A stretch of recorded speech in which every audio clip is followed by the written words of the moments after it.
Pray. Sir, may I introduce you to some of the lovely ladies that are here among us? There must be some here that you wish to be made known to. None. I thank you. How dreadful. His manners certainly don't compare to Mr. Bingley's. He has a forbidding, disagreeable countenance. Mr. Darcy is the proudest, most conceited man in the world. A man who is above being pleased is a man with whom no one else will be pleased either. What do you think of him? Exactly. Lizzie? Pray excuse me, my dear good friend, Charlotte Lucas. She goes over to Charlotte and they are arrested by the Darcy-Bingley conversation following. Come, Darcy. I must have you dance. I hate to see you standing about by yourself in this stupid manner. You would much better dance. Certainly shall not. You know how I detest it unless I am particularly acquainted with my partner. In such an assembly as this, it would be insupportable. I would not be so fastidious as you are for an entire kingdom. Upon my honor. I never met with so many pleasant girls in all my life as I have this evening. And there are several of them, you see, who are uncommonly pretty. Well, you were dancing with the only handsome girl in the room. She is the most beautiful creature I ever beheld. But there is one of her sisters just behind you who is very pretty and, dare I say, very agreeable. Do let me ask my partner to introduce you. Which do you mean? She is tolerable, but not handsome enough to tempt me. You had better return to your partner and enjoy her smiles, for you are wasting your time with me. Exits Darcy and Bingley and sits down on Lizzie and Jane and up on the Bingley party. Oh, what a dull, tedious, insupportable evening that was. And the conversation, really, there was hardly a person worth speaking to. Do you not agree, Mr. Darcy? There was no one worth speaking to.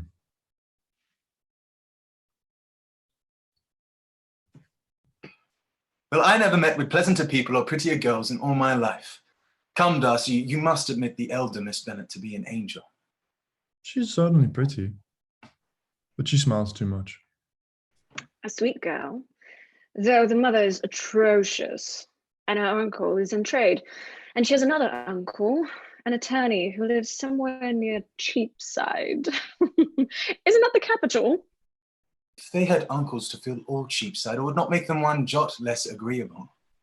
But it would very materially lessen their chance of marrying men of any consideration in the world. Really now? Oh, Charles, all are agreed that Miss Bennet is a paragon, indeed. I quite look forward to meeting her again. One must entertain oneself somehow. There's a transition into a second ball. Enters the townspeople and Lizzie watches them. Do you notice Miss Jane? A dance begins. Darcy watches and he is approached by Sir William. Ah, Mr. Darcy, you are most welcome to my humble abode. What a charming amusement for young people this is. There is nothing quite like dancing after all.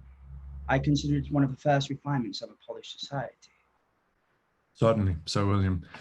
And it has the advantage also of being in vogue amongst the less polished societies of the world. Every savage can dance.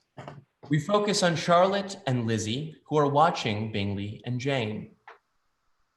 My dear Miss Eliza, why are you not dancing? Mr. Darcy, you must allow me to present this young lady to you as a very desirable partner. You cannot refuse to dance, I am sure, when so much beauty is before you. Father, please. Indeed, sir, I have not the least intention of dancing. I entreat you to not suppose that I am wishful of a partner. I would be most obliged. Miss Bennet, if you would honor me. Truly, sir, I do not mean to dance.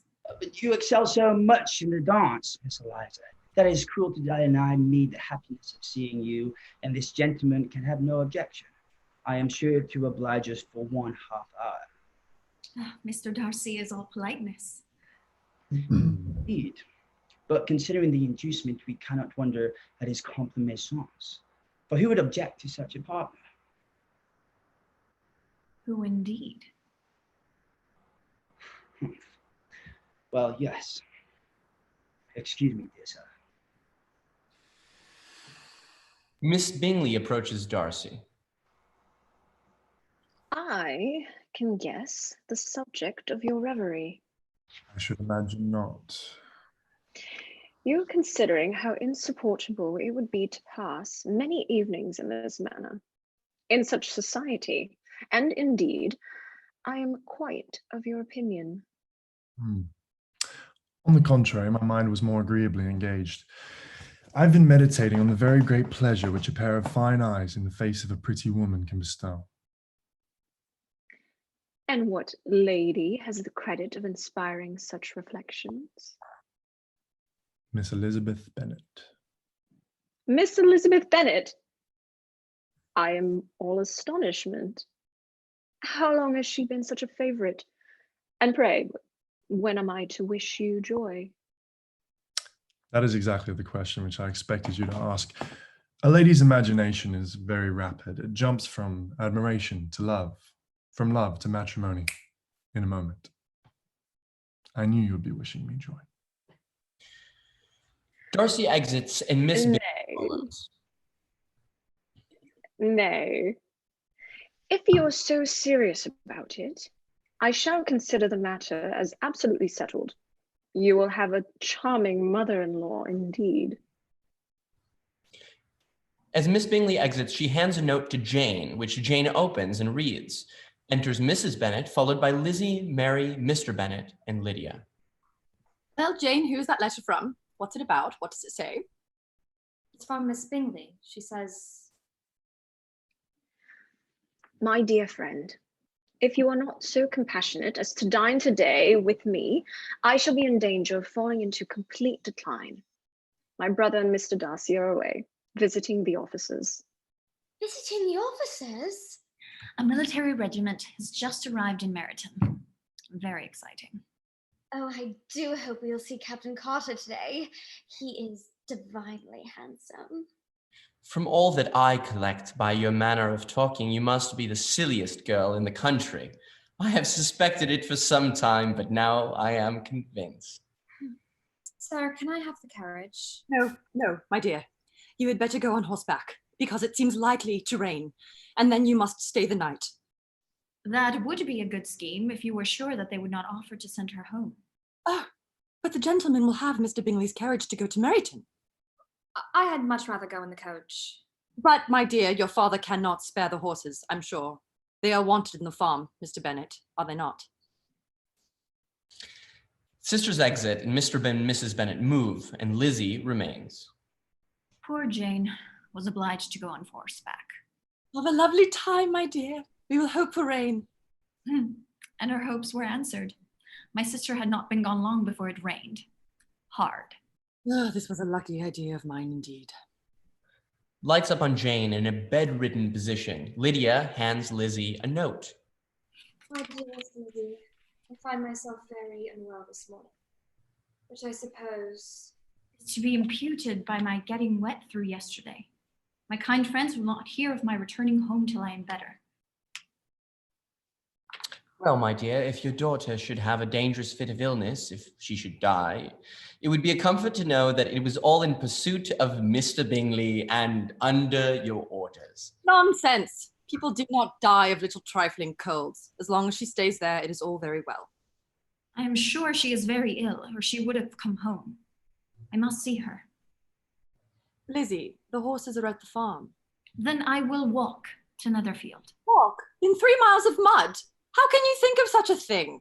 You will not be fit to be seen when you get there. I shall be very fit to see Jane, which is all I want. The Bennets exit and enter some townspeople, watching Lizzie out. Where is Miss Elizabeth Bennet going in such haste? Miss Elizabeth, you are welcome to Netherfield. How kind of you to attend to your dear sister, and to come all this way in such dirt. Oh, it is nothing, I assure you. How is Jane? Miss Bennet slept ill last night, I'm afraid. She's very feverish and not well enough to leave her room. Then, with your permission, I will go to her. Exits Liz. Really, she looked almost wild.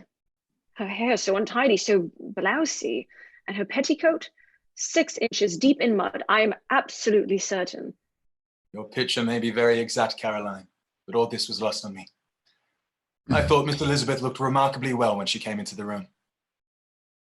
I'm afraid, Mr. Darcy, that this adventure has rather affected your admiration of her fine eyes.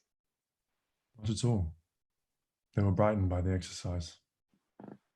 There's a focus on Lizzie and Jane, and Miss Bingley joins them. I've been with Jane all afternoon. She still looks so ill and feverish.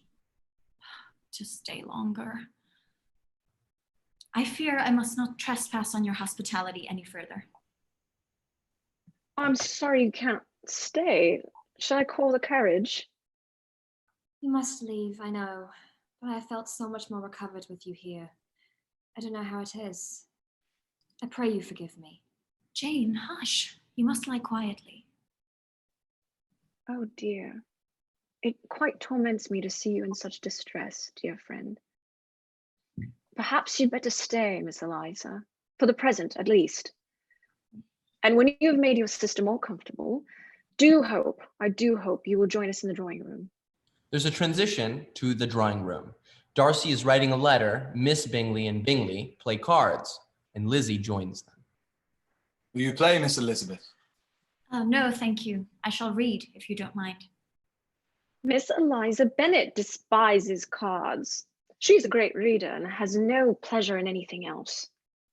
I deserve neither such praise nor such censure. I am not a great reader, and I have pleasure in many things.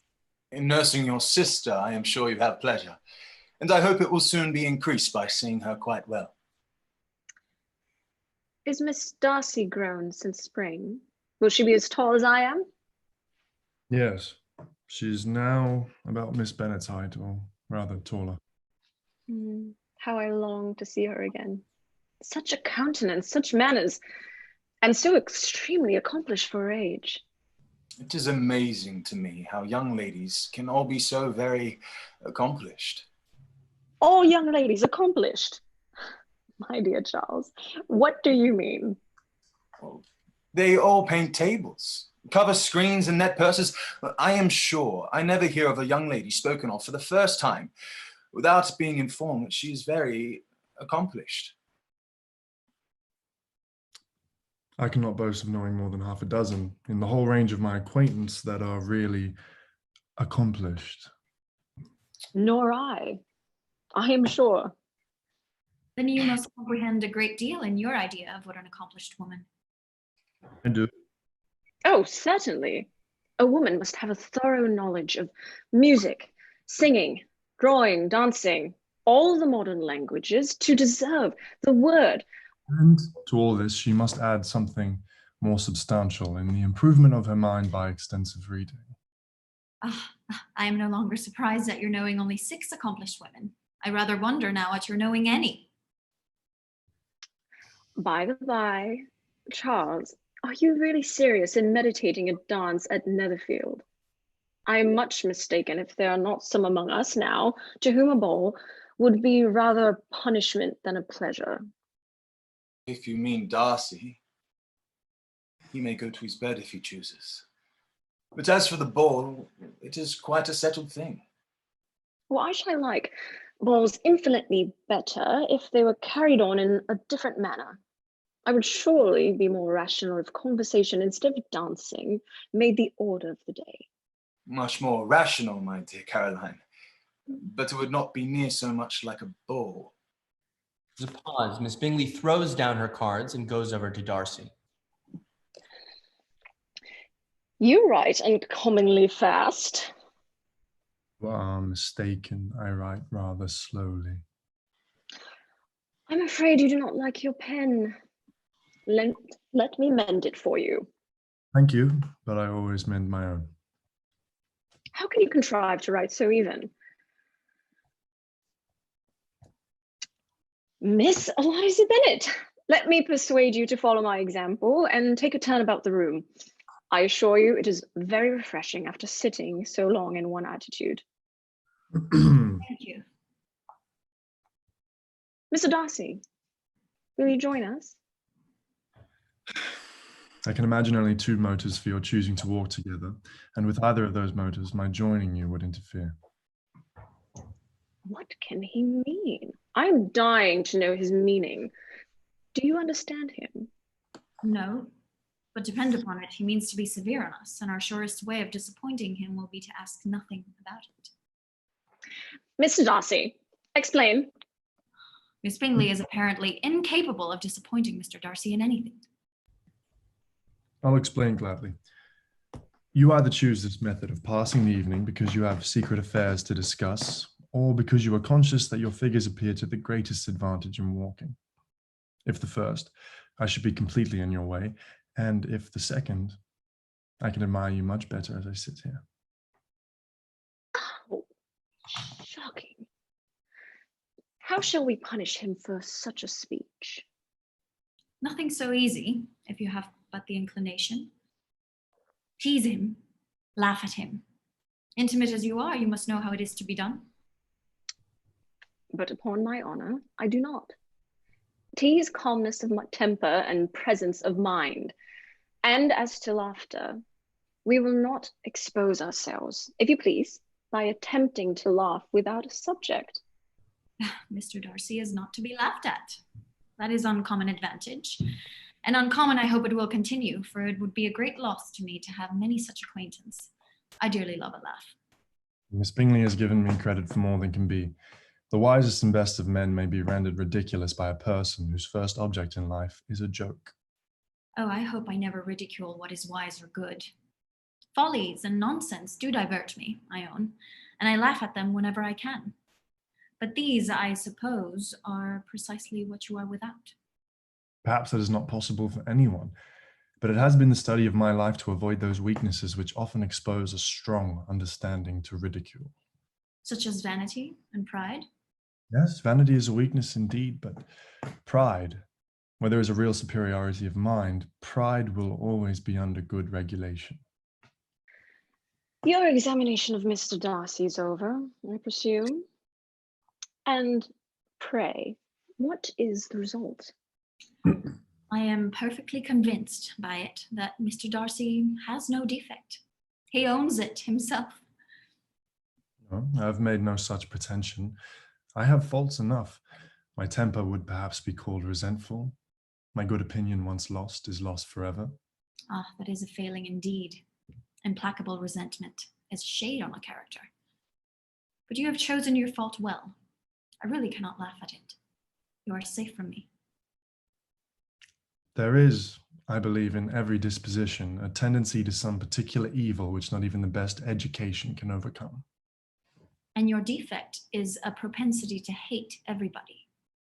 And yours is willfully to misunderstand them. Do let us have a little music. There's a little bit of move away as Lizzie and Charlotte watch the dancing. Kitty exits. My every prospect for happiness is now completely destroyed. Oh, Lizzie. It is true. I have only dancing with my very odd cousin, Mr. Collins, to look forward to. Oh, and there he is. Oh, he does not seem so very odd. I have not spoken with him yet. Miss Bennet, I hope you'll give me the pleasure of the next dance. Of course. Oh, gracious. What have I done? I dare say you will find a very agreeable partner. Oh, heaven forbid. That would be the greatest misfortune of all, to find a man agreeable whom one is determined to hate. Lizzie, don't be such a simpleton. Don't allow your fancy for Mr. Wickham to make you appear unpleasant to a man 10 times his consequence. Darcy and Elizabeth begin to dance. It is a very fine ball, is it not? Indeed. It is your turn to say something now, Mr. Darcy.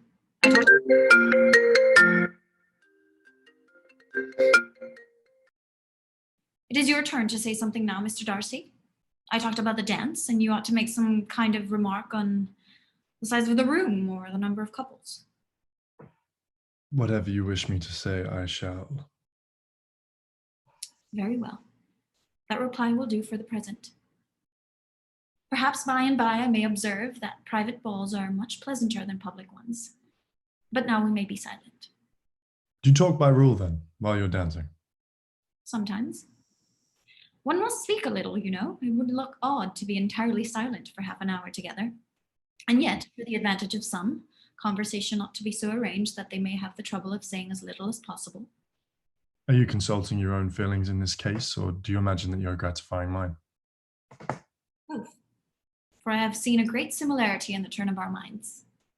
We are each of unsocial, taciturn disposition, unwilling to speak, unless we expect to say something that will amaze the whole room. Well, there's no very striking resemblance to your own character. How near it may be to mine, I cannot pretend to say. You think it a faithful portrait, undoubtedly. I must not decide on my own performance. When you met us in Meryton the other day, we had just been forming a new acquaintance. Mr. Wickham is blessed with such happy manners as may ensure his making friends. Whether he may be equally capable of retaining them is less certain. He has been so unlucky as to lose your friendship, and in a manner which he is likely to suffer from all his life. The first dance ends, and all applaud. The second dance begins. Lizzie and Darcy do not dance. Sorry, Sir William's interruption has made me forget what we were talking of. Oh, I do not think we were speaking at all. Sir William could not have interrupted two people who had less to say for themselves. I remember hearing you once say, Mr. Darcy, that your resentment, once aroused, was unappeasable. You are very cautious, I suppose, as to its being created. I am. And never allow yourself to be blinded by prejudice? I hope not. It is particularly incumbent on those who never change their opinion to be secure of judging properly at first. May I ask to what these questions tend? Merely to the illustration of your character. I'm trying to make it out. Oh, and what is your success? I do not get on at all. I could wish, Miss Bennet, that you were not to sketch my character at the present moment, as there is reason to fear that the performance would reflect no credit to either. But if I do not take your likeness now, I may never have another opportunity. I would by no means suspend any pleasure of yours. The dance ends and Darcy leaves Lizzie. Miss Bingley. Miss Elizabeth, such an honor. You cannot imagine who just now arrived at Rosings. Oh, my wretched luck. Miss Bennet, pray let me introduce you to Colonel Fitzwilliam. I am pleased to make your acquaintance, sir. I'm delighted to make yours, Miss Bennet. And my nephew, Mr. Darcy. Miss Bennet, Mr. Darcy. Mr. Darcy and I are already acquainted. Indeed. I too am delighted to see you again, Miss Bennet. Fitzwilliam, come here. I desire news of your dear father, the Earl. Fitz joins Lady Catherine and the others. Lizzie is left alone with Darcy. How very suddenly you all quitted Netherfield last November, Mr. Darcy. Mr. Bingley and his sister were well, I hope, when you left London. Perfectly so, thank you. I think I have understood that Mr. Bingley has not much idea of ever returning to Netherfield again. It is probable that he may spend very little of his time there in the future. He is at a time of life when friends and engagements are continually increasing. If he means to be but little on Netherfield, it would be better for the neighbourhood if he should give up the place entirely. For then we might get a settled family there. But perhaps Mr. Bingley did not take the house so much for the convenience of the neighbourhood as for his own. If we must expect him to keep it or quit it on the same principle. I believe... What is this that you're saying, Darcy? What is it you're talking of? We were speaking of Hertfordshire, madam. Miss Bennet, Miss Collins, tells us that you play and sing beautifully. I hope you will honor us with some music. Gladly. I only hope my poor fingers will not prove Mr. Collins' praise unworthy. She seats herself at the pianoforte and begins to play. Ah, music. It is of all things my delight. If I had ever learned to play, I should have been a great proficient, and Anne would have performed delightfully if her health had allowed her to apply. How does your sister Georgiana get on, Darcy? Very well. I have never heard her equal for her age. Pray tell her from me that she cannot expect to excel if she does not practice. I assure you, madam, that she does not need such advice. She practices very constantly. So much the better. I have told Miss Bennet that she will never play really well unless she practices more. And though Mrs. Collins has no instrument, she is very welcome to play on the pianoforte in my housekeeper's room. She would be in nobody's way there. Mr. Darcy moves to Elizabeth. You mean to frighten me, Mr. Darcy, by coming in all this state to hear me? But I will not be alarmed, though your sister does play so well. There is a stubbornness about me that can never bear to be frightened at the will of others. I shall not say that you're mistaken, because you could not really believe me to entertain any design of alarming you. And I have the pleasure of your acquaintance long enough to know that you find great enjoyment in occasionally professing opinions which, in fact, are not your own. Your cousin, Mr. Fitzwilliam, will give you a very pretty notion of me and teach you not to believe a word I say. Indeed, Mr. Darcy, it is very ungenerous in you to mention all that you knew to my disadvantage in Hertfordshire, and give me to leave, say, very impolitic too. For it is provoking me to retaliate, and such things may come out as will shock your relations to hear. I'm not afraid of you. Let me hear what you have accused him of. I should like to know how he behaves around strangers. You shall hear then, but prepare yourself for something very dreadful. The first time of my ever seeing him in Hertfordshire was at a ball. And at this ball, what do you think he did? He danced only 4 dances. And I'm sorry to pain you, but so it was. He danced only 4 dances, though gentlemen were scarce. And to my certain knowledge, more than one young lady was in want of a partner. Mr. Darcy, you cannot deny the fact. I had not at that time the honor of knowing any lady in the assembly beyond my own party. True. And nobody can ever be introduced in a ballroom. Well, Colonel Fitzwilliam, what do I play next? My fingers await your orders. Perhaps I should have judged better had I sought an introduction, but I am ill qualified to recommend myself to strangers. Shall we ask your cousin the reason of this? Shall we ask him why a man of sense and education is ill qualified to recommend himself to strangers? I can answer your question without applying it to him. Is it because he will not give himself the trouble? I certainly have not the talent which some people possess of conversing easily with those I've never seen before. I cannot catch their tone of conversation or appear interested in their concerns, as I have often seen done. My fingers do not move over this instrument in the masterly manner which I see so many women's do. They have not the same force and do not pronounce the same expression. But then I have always supposed it to be my own fault, because I would not practice. You're perfectly right. You have employed your time much better. No one admitted to the privilege of hearing you can think anything wanting. Darcy! Fitzwilliam, of what are you speaking now? Oh, dearest sister, made wretched by that arrogant, conceited, hard-hearted... Oh, Mr. Darcy. Excuse the interruption, Miss Bennet. Mrs. Collins told me you were ill, and I wished... I have come in hopes of finding you better. I'm completely recovered, thank you.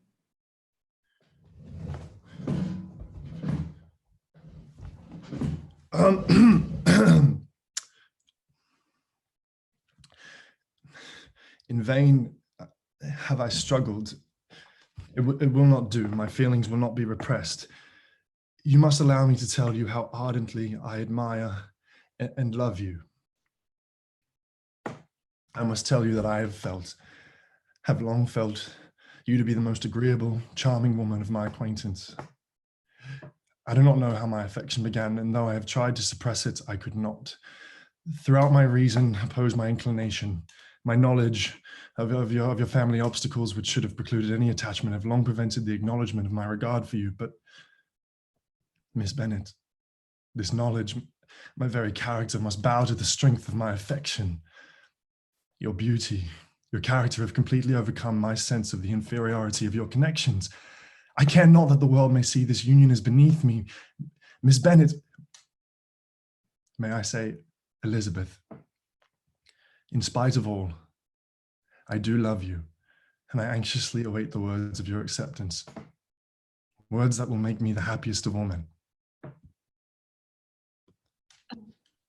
In such cases as these, it is, I believe, the established mode to express a sense of gratitude for the sentiments avowed. However, unfortunately, they may be returned. And if I could feel gratitude, I would now thank you. But I cannot. I have never desired your good opinion, and you have certainly bestowed it most unwillingly. I'm sorry if this causes you pain, but it is to be hoped that the feelings which you tell me have long prevented this proposal will soon overcome any regret you now feel. And this is all the reply which I am to have the honor of expecting. I might perhaps wish to be informed why, with so little endeavor at civility, I am thus rejected. But it's of small importance. I might as well inquire why, with so evident a design of insulting me, you chose to tell me that you liked me against your will, against your reason, even against your character.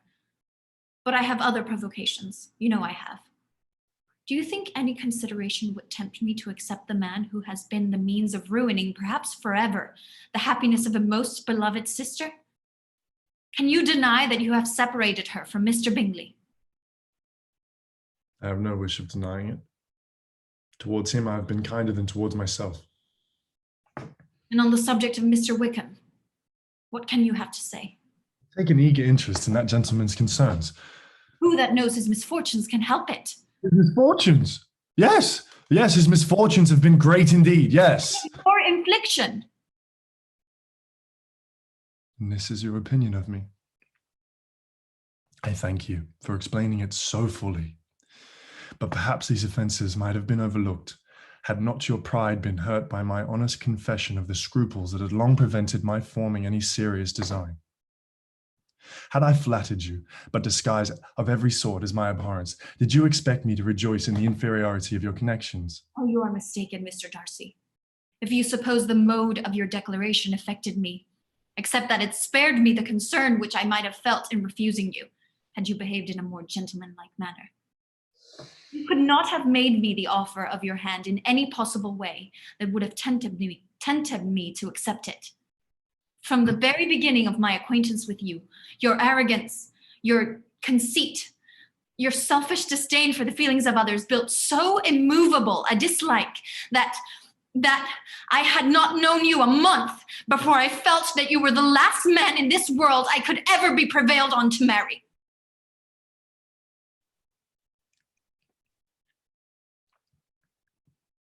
You have said quite enough, madam. I perfectly comprehend your feelings, and have now only to be ashamed of what my own have been. Forgive me for having taken up so much of your time, and accept my best wishes for your health and happiness. He exits. Elizabeth Surely you agree that he deserves no consideration.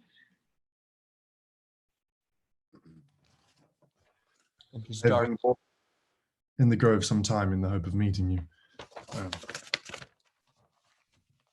Would you do me the honor of reading this letter?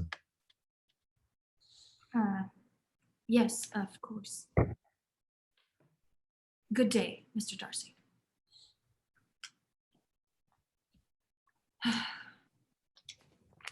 My dear Miss Bennet, I write without any intention of paining you, or of renewing that offer which last night was so disgusting to you.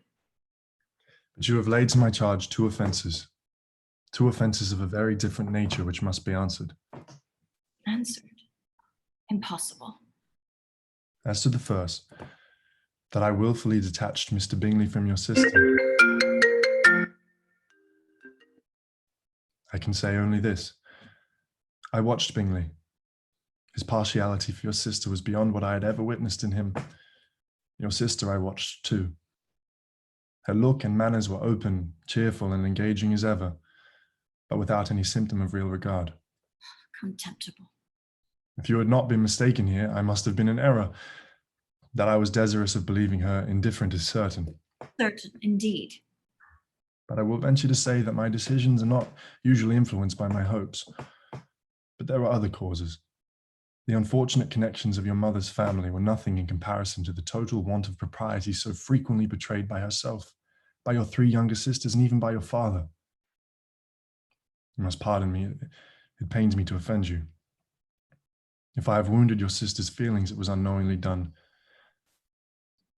Now, with respect to that other accusation of having injured Mr. Wickham, I can only refute it by laying before you the whole of his connection with my family. Mr. Wickham's vicious propensities, That must be false. and his want of principle, That cannot be true. which he was careful to guard from my father, could not escape the observation of a young man so close in age to himself. My excellent father died about 5 years ago, and his attachment to Mr. Wickham was to the last so steady that he bequeathed him in his will a valuable family living. Shortly thereafter, Mr. Wickham came to inform me that, Having finally resolved against going into the church, I hope you will not think it unreasonable for me to expect some more immediate monetary advantage. I have some intention of studying the law. the business was soon settled. He resigned all claim to assistance in the church and accepted in return. £3,000? But 3 years later, he applied to me again. My circumstances He assured me, and I had no difficulty believing it. are exceedingly bad. I have found law a most unprofitable study and am now absolutely resolved on being ordained. You will hardly blame me for refusing to comply with this entreaty. After this period, every appearance of acquaintance was dropped. How he lived, I know not. But last summer he was again most painfully obtruded on my notice. Concerning this next circumstance, I feel no doubt of your secrecy. About a year ago, my sister Georgiana went to London. Thither also went Mr. Wickham. Georgiana, on my word, you're quite grown up. Her affectionate heart retained a strong impression of his kindness to her as a child. You're everything that's charming. In short, she was persuaded to believe herself in love. Your brother, he will never countenance our affection. And to consent to an elopement. Wickham's chief object was unquestionably my sister's fortune, but I cannot help supposing that the hope of revenging himself on me was a strong inducement. Had they not been found out, his revenge would have been complete indeed. No, this cannot be true. My head is spinning. When I first met Mr. Wickham, his confidences, I thought myself honored.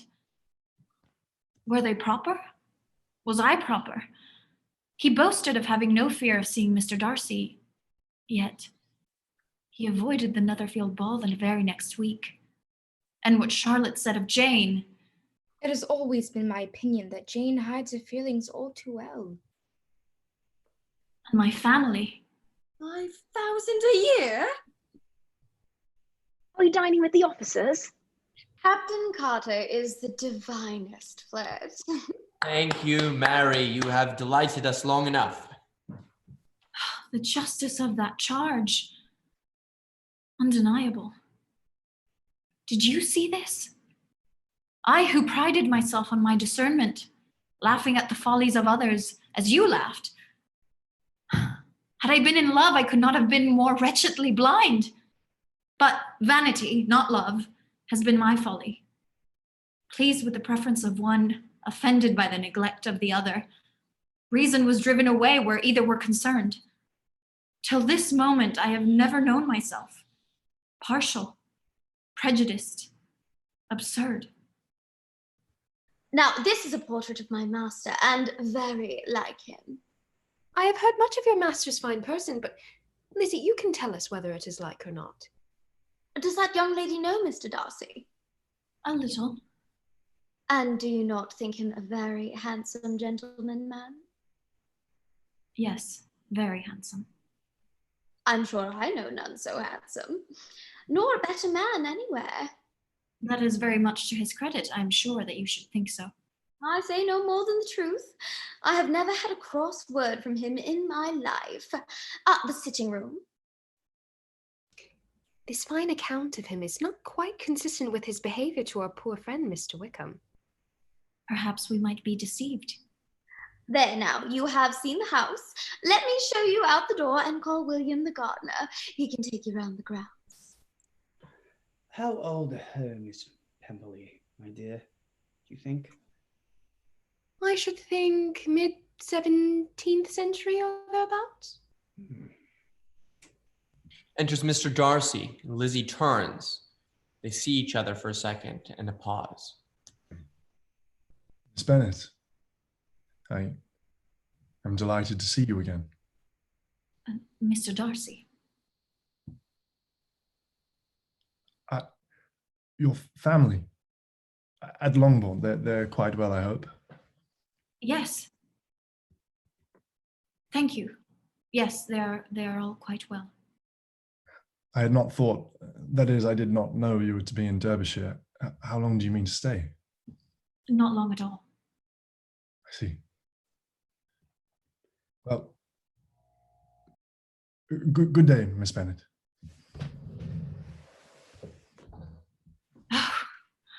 Why did I come? Why did he come? It must seem as if I'm purposely throwing myself in his way again.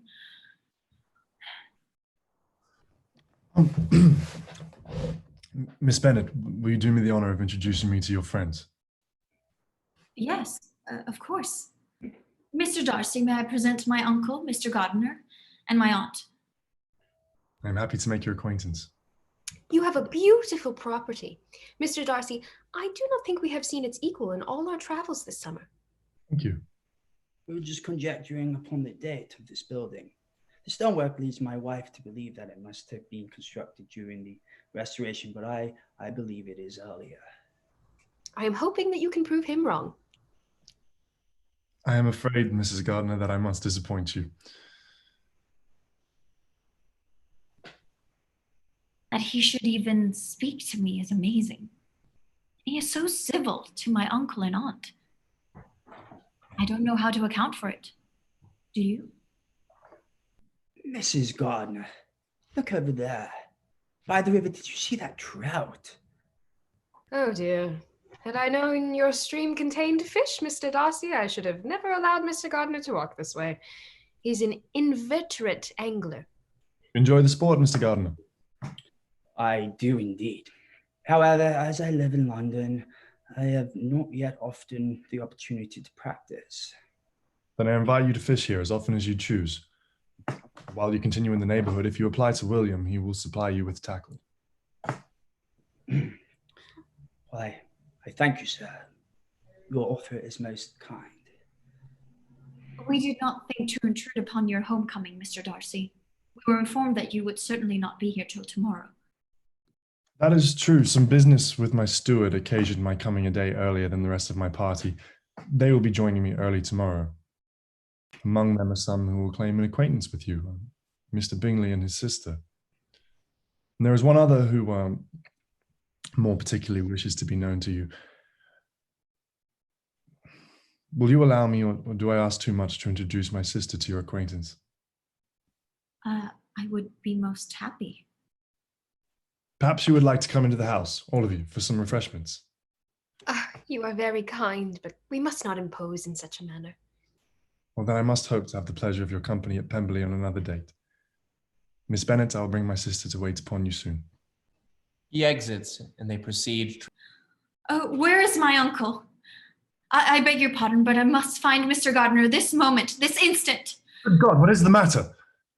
Look, I will not detain you a minute, but let the servant go. You are not well enough. Mistress, fetch Mr. Gardiner immediately. Here, let me call your maid.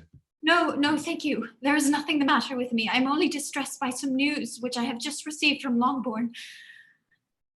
It cannot be concealed from anyone. My youngest sister has run away with Mr. Wickham. You know him too well to doubt the rest. She has no money, nothing that can tempt him to marry her. She is lost forever, and I might have prevented it, I who knew what he was. Is it certain? It's absolutely certain. Yes. My father has gone to London, and Jane has written to beg my uncle's immediate assistance. But I know very well that nothing can be done. He is such a man to be worked on. How are they even to be discovered? I have not the smallest hope. I am afraid you have been long desiring my absence, nor have I anything to plead in excuse of my stay but real, though unavailing concern. Goodbye. It is all too late now. Lizzie, Mr. Bingley is here and has brought that dreadful Mr. Darcy with him. Oh? No, you dislike the man, but pray walk with him, for Mr. Bingley and Jane should like to be alone. Go on, Lizzie, go on.